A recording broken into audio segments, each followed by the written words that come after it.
While we're on the subject of homes, let's pay a visit to a kitchen, or at least what looks like a kitchen, with Father doing the cooking on a perfectly ordinary gas stove.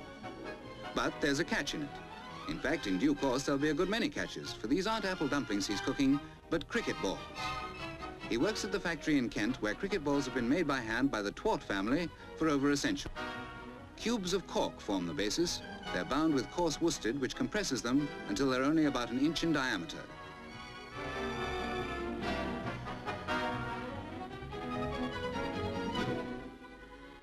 The bound core is called a quilt, and the binding is a very skilled operation.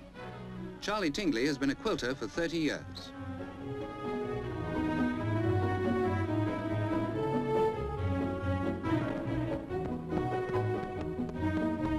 No guesswork here. The weight of the quilt must be exactly right, and so must the size.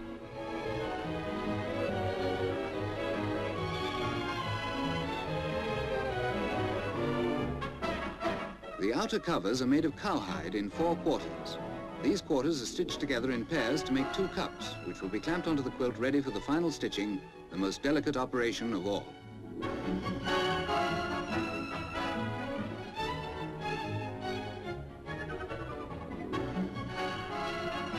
The cover must be tight, so it's made too small for the quilt, and is then squeezed onto it by a vise with a pressure of several tons, enough to close the gap and make the edges rise together in a small ridge just big enough for stitching.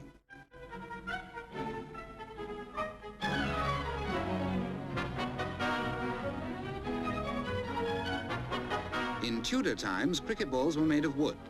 Later, the village cobbler used to cover them with leather. It's a far cry from those rough and ready days to this highly specialized craft.